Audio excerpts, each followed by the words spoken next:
And would you know that in the prayers of the faithful that day, the word beatitude was in there, and I read beatitude. I read beatitude. Number one fan. Number one fan.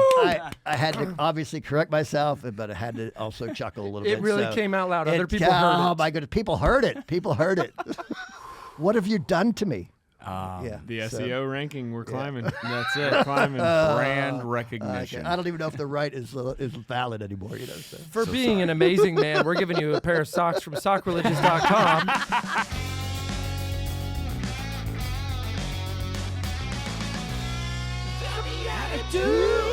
Hello, BeatiDudes worldwide. That's right. We've got fans all over these continents, really. BeatiDudes, all over the world. Yeah, We're on Sputnik. Yeah, it's getting out there. Wavelengths just traveling out to the edge of the solar system, probably.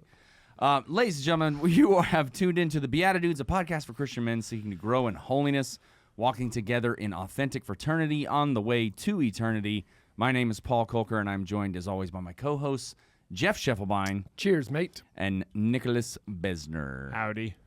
And we've got back for our bonus Friday episode, Andrew Rawicki, and just go back and listen to Monday. There's no words right now. It was incredible. We got to hear an incredible story about his father, Holocaust survivor. Not something you want to miss, so please go back and watch that one. It's very touching, very powerful. Again, no words really do it justice, but we're back now a little more on the lighthearted side, although still we're going to get to hear some awesome, loving stories about you and your family and so many cool What things. makes you think it's lighthearted when you look at Andrew right now? Anything about his... Well, that's a good point. He is wearing a shirt that has all of his grandchildren on it. Unbelievable That is all 10 of them? Pretty sharp. Pretty sharp, isn't it? That's incredible. I love that so much. Okay, but before we get to all that... They will wink at you a little bit, depending on what I do. You flex your biceps. They'll wink at you. It's how the shirt bends. It's a winkle. Yeah. Can you do that thing where you flex your pecs? Let's move on. The old pecs flex. All right. We're going to start with our TBD question because the story was so powerful on Monday that we didn't really get to dive into that. So we're going to start. Our question is, what is a recent time that you tried something for the first time? So what's the last time you did something for the first time? It's not a riddle. It's a real question. No, it is. Yeah. Like, because, it's good to try new things every so often, right? We get into our habits, our routines, all of that, and nothing wrong with those either. But, every once in a while, mix them up. Yeah, Nicholas. the one that sticks out for me is, and this has probably been a few years ago, but I remember this as like the first time doing this was like cliff jumping. Don't think I dove, so I wouldn't call it cliff diving. There was water at the bottom. It was right? pretty high, so we went feet first. Okay. But Where? Is it Canyon Lake? Mm. So this is a few years ago. Some friends on a guys' weekend, and we rented a boat, and there's people doing it. And we're like, hey, what do you think? I mean, I'm down. It's 20 feet, and the water's plenty deep. So Did you wear shoes? I don't think so. I would have. I don't think so. Yeah. Somebody else's. A good pencil, So I could just lose them. straight in. It was fun. You went cliff penciling. Yeah, I'd do it again. Yeah, that's awesome. Well, pencil it in. I'm still thinking. What do you got, Ball? I actually was going to ball. Ball. Ball. Don't know what to do with that. A third of a beer, Jeff. Yes, a third. At least I have an excuse right now. I was going to say Exodus 90, actually, because I had never done that before. And I will be honest, I didn't check every single box on the daily routines. Anyone has checked every single box. Well, I know some people who really go hard in the paint on that, and really make it happen. So I'm just saying I picked like 3 of the bigger ones and just said, these are the ones I know I can stick to. Everything else will just kind of be an aspiration. Maybe some days I'll do it. Maybe some days I won't. Sure. And so I did stop using my phone as often and watching TV as often, but it wasn't a strict promise that I was making to myself. But no alcohol, cold showers. What was the other one? There was, no snacking. You were doing some good holy hours. Oh yeah, I was starting my day in prayer, which really, and that's something not necessarily every day, but I have been able to keep alive, trying to pray for a significant chunk of time each day, and it's been a game changer. That's actually the time when we had the most significant growth in subscribers. Right. So I wish you would. I'll get back on. No, but it is amazing though. I think when you make space for grace, right? Like that whole idea that you back off of the things that you prefer or the things that you think you need, and that whole deal, God shows up in powerful ways. Totally agree. And it's not like a barter system with God. I'm just saying that it's. What do you got? Yeah. Well, I gave up this, so what do you give me? Yeah, no, it's not that. It's just I'm gonna make some room for God to move, and it was an incredible experience. It's incredible. I think one of my most recent new things I tried was cold plunging, and I'll credit Nick Besner for cold plunging, getting me into it. And it's like a small cold plunge, but for some reason we just go in it together so that we have somebody to talk to the whole time. We wear trunks and we get in there and it's like, okay, don't stop talking. And whoever's like maybe around, we probably look crazy because we're both just talking. We both just to distract yourself. To distract yourself from the cold. It's cold. Absolutely. Your heart gets just your body rejects 50-degree water pretty hard. Yeah. But it's a good mental challenge, and yeah. I will say afterwards, you feel great. I feel like I could run again like a marathon. Yeah. Yeah. What do you got, old Andy? Oh, old Andy. That works well. I mean, you were Andy a long time ago. Yeah, I was Andrew. Andy. You're not old. My wife changed my name to Andrew 38 plus years ago. So yeah, no problem at all.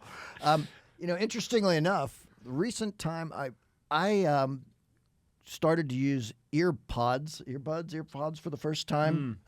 I was, interestingly enough, invited as a delegate to a convention in Rome that was completely in Spanish. I don't speak any Spanish, and ¿Por qué? so I bought some AirPods, something like that. I probably should have spent more money on them because they weren't very noise canceling. It was a little tough. They'd be falling out of my ears while I was hearing my live translation.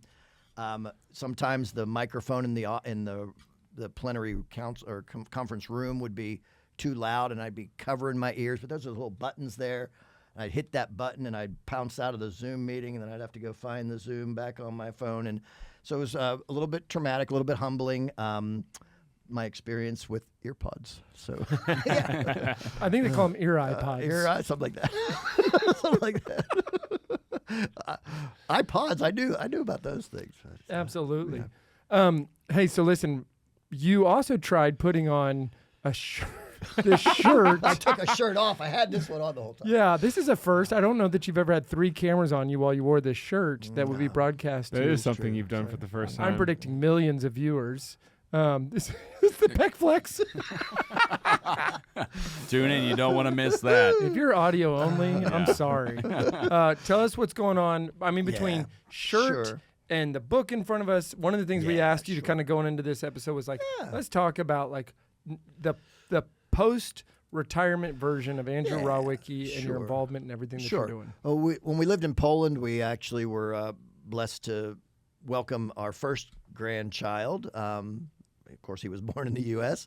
They did come over to visit us. That would be Donovan, our oldest. When our son was ordained a priest in 2022. Lots of the family were able to come over. Donovan was able to have his first communion at St. Peter's, with 2 days after the ordination. Wow. John Paul II's tomb. So he had a pretty special little deal going on.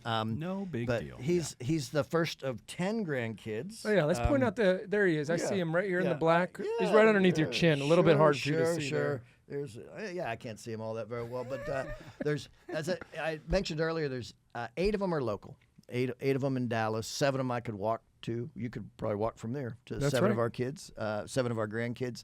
The 8th, Amelia, Madeline's daughter, and then the 2 that live in Covington, Louisiana. So the doctor's son from the old Rawicki joke, Dr. Lawyer and the Priest, he has started his practice in Covington and Hammond, Louisiana. So the 2 grandkids that are farthest away, they're about 9 hours away in there. So, so that's, the first episode we kind of went backwards to my dad, and then this episode we're able to capture some of the current stuff.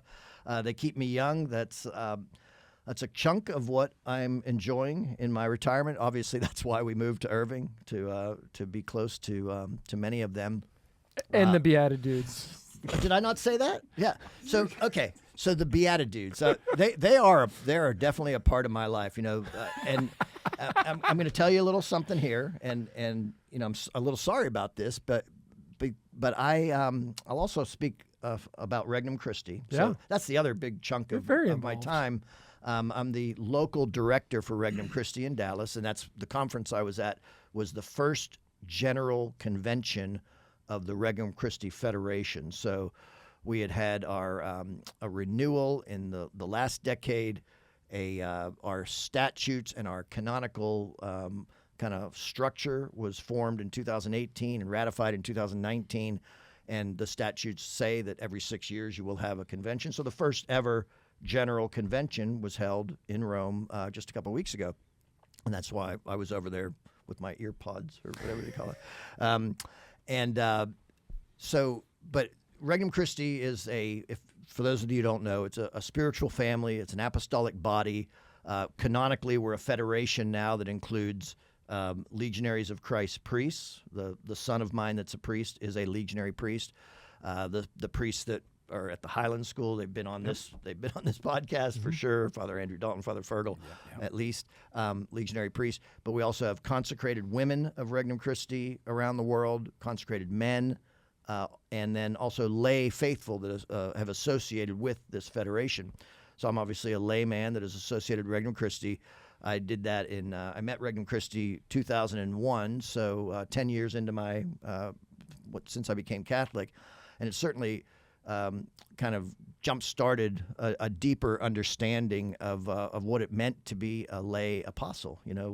What the Second Vatican was, imploring everybody to understand what we're really called to, but really by our baptism, what we're called to do.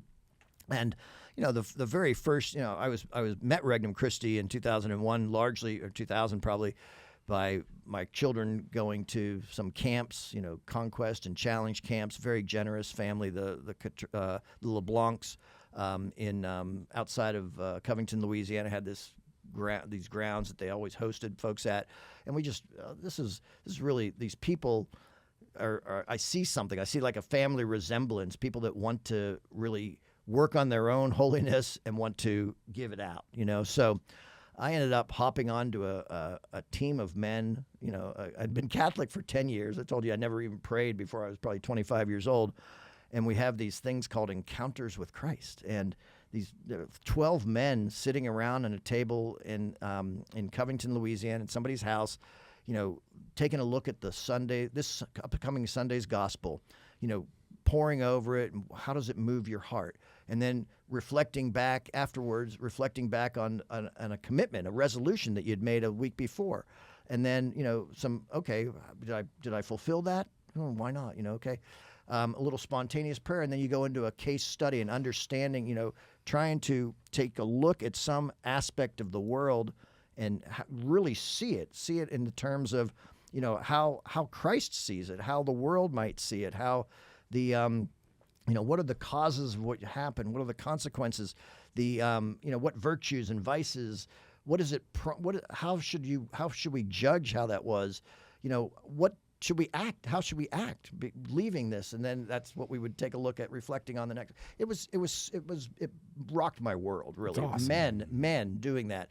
One of the men was actually the father of a priest, and I thought, this is really wild. I've never been a father of a priest before. Now I'm that guy. That's pretty cool. People are saying that about you. I met this guy Andrew. Yeah. So unfortunately, we went. This was 2001. I associated my wife. Very similar time frame. In 2003, we went to this massive gathering of Regnum Christi called a Youth and Family Encounter in Chicago. It was called "Put Out into the Deep" was the theme. And okay, we're gonna come back. We're gonna be all fired up for really apostles put out into the deep. And I get home, and on my answering machine was I was going to put out into the deep. We're moving to Bakersfield. That was one of those moves after we'd really been settled. The longest we'd ever lived anywhere was Mandeville. It was about 4.5 years, Mandeville, Louisiana. And okay. So that's how we rationalized it to our kids. We just went on this. You all heard it. Put out into the deep. It's time to toss away our comforts and go out there where there is no Regnum Christi. Of course, my wife starts a team, and we had priests and brothers come down from San Jose from time to time, do a little father-son kind of conquest things, and fast forward to when I moved here, I'd taken on a fair amount of leadership roles in Regnum Christi, where we had Regnum Christi available in San Jose, many times in Houston, where I lived there. When I came here, I was asked to be a liaison to a regional convention that it was going to involve Louisiana and Houston, and it made sense that I would be a liaison since I knew people in Louisiana and Houston. I lived with these people, I lived around them, and after that, I was asked if I might take on the local director role. So in 2020, I became the local director. Every year, we have certain commitments that we tell God we're going to do, and one of those is spiritual exercises, and it's a beautiful Ignatian style silent retreat. Almost every year, somebody is going to associate into Regnum Christi at the end of those. I happened to go to my spiritual exercises in February of this year, and there were two men that were associating to Regnum Christi, and the Father Fergal asked me if I would read the prayers of the faithful that are part of the rite of association. And would you know that in the prayers of the faithful that day, the word beatitude was in there, and I read beatidude. I read beatitude. Number one fan. said Number one fan. I had to obviously correct myself, but I had to also chuckle a little bit. It really came out loud. Other people heard it. Oh my goodness, people heard it. People heard it. What have you done to me? The SEO ranking, we're climbing. That's it. Climbing. Brand recognition. I don't even know if the right is valid anymore. So. For being an amazing man, we're giving you a pair of socks from sockreligious.com. These are monster socks in black. I think they're going to go really well with this shirt. Oh, nice. And I just want to say that we would give you every pair of socks if that's what you asked for at this time after that dropping that in the middle of a prayer. Lauding us. Yes. Oh, yes. Wow. Yeah. Go to soccerreligious.com/BeatiDudes. Do you or think it's a say forward that. slash? That is. It's. Oh my goodness! I've always said the wrong. You always just say thing. slash. Oh, I do? right? I mean, Yeah, you haven't said the wrong thing. You just haven't said the full thing. Got it. Yeah. Okay. Yeah. /BeatiDudes, just like Yes. Andrew says in his prayers. Oh, no. And you can get a discount and a whole new look at life every time you put on your shoes. on your legs. On your legs. It's pretty awesome. Wow. So, That's so fun. That's going to be the beginning of this episode, I can guarantee you. We're clipping that out. That's right. Yeah. oh, yes. You have so much joy in you and so much energy in you. Like, show us the way. Bye. Chef, I bet you're closer in age to him than to me. Yeah. It's got to be close. Yeah, no, I got it. Thanks. Nick, not helping right now. I mean, if we did a push-up contest, I would be with a pencil counting because I'd be done way before him. And we both continue to be involved in the school, and what you're doing in this community is phenomenal. When somebody's thinking about, and I'm going to go back to discernment. In the previous episode, you talked about discernment. You talked about what Paul and his brother both experienced and the different ways in which they discerned their outcomes. How would you encourage somebody who's discerning an opportunity to be involved in some sort of a community, in some sort of a federation? I don't want to use the wrong words, but apostolates and movements and movements of the Holy Spirit. Like, what is it? What is your view of that? And maybe we can kind of put a nice little bow on it there. Sure.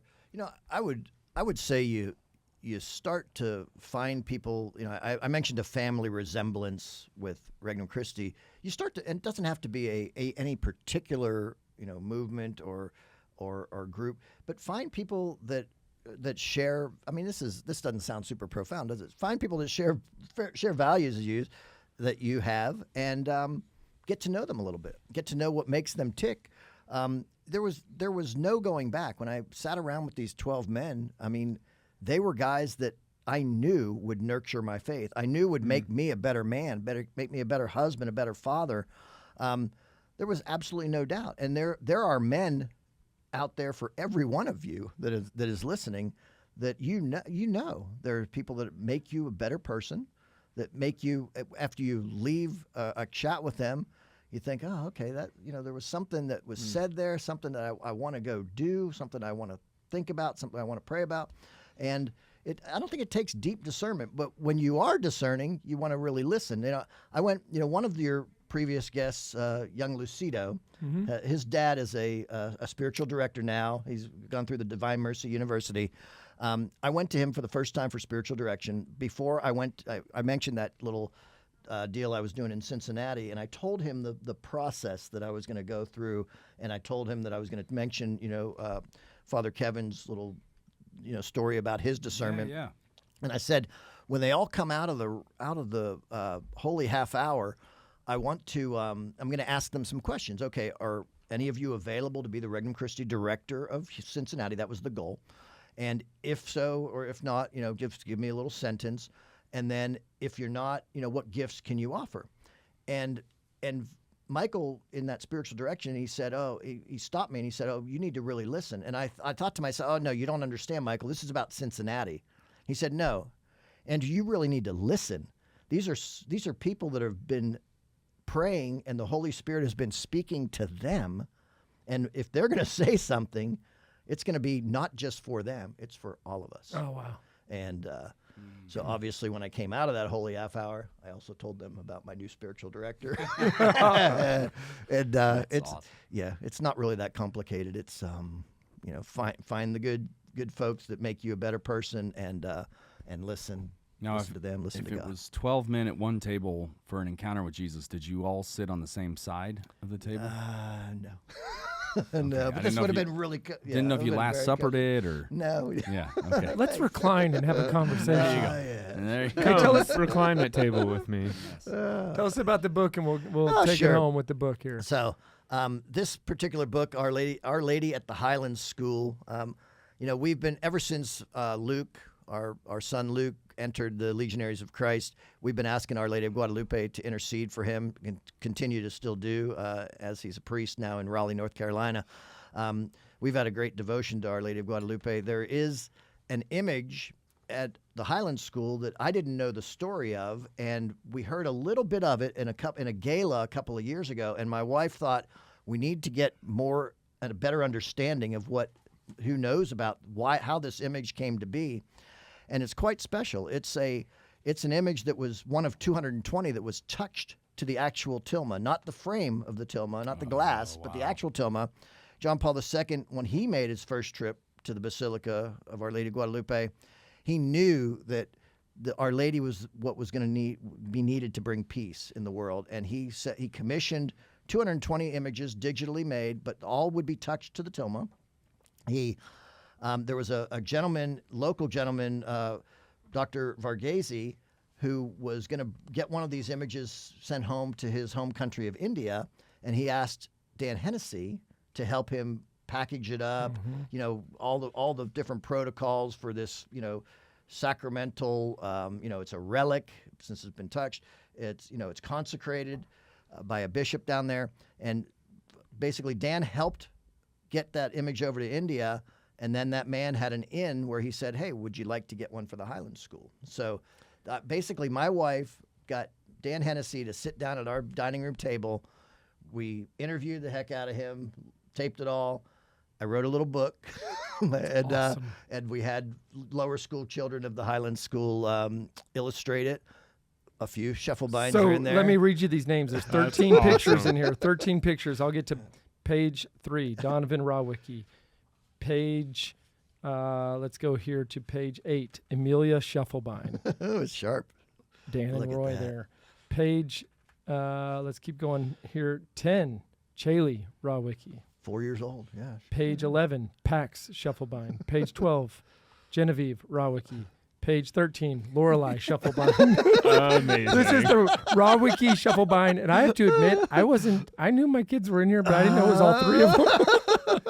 The 3 oldest, yeah. This book is awesome. Hey, I actually had the actual image from our school brought to the house for about 12 hours. It did an overnight at the house, Beautiful. so we could sit and pray with Our Lady. And it was right in the darkest times of trying to find out all the stuff going on with our son's brain cancer. And so it was a very moving time. And what a beautiful ministry it is that image, just as the image that appeared to Juan Diego was for the people and not just for one set of the people, the image at the Highlands School is for the people, and it is on loan all the time to people in need. Ingrid Meyer, who's featured, mentioned in this book. I mean, a great love of Our Lady, and she had all this stuff. She prayed for the right kind of stuff to package it and be able to drive it around. She was driving it around the hospital when one of the surgeries during was the going brain on Benedict. surgery. 40 of us were on a Zoom call praying.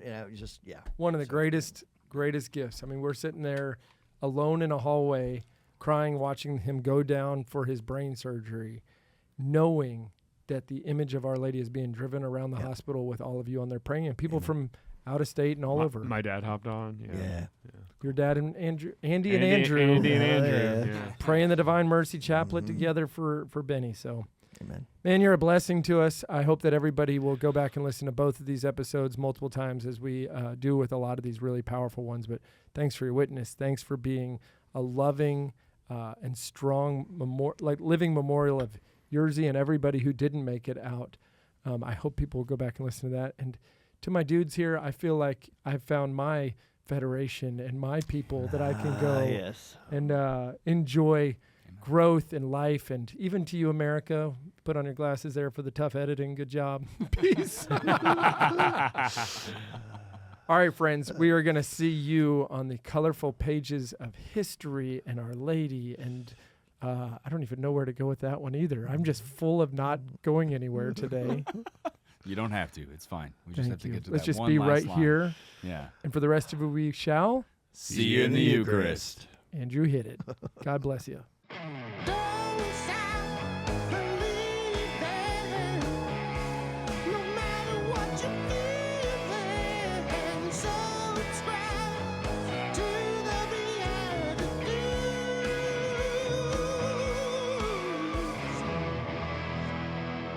Thanks for tuning in.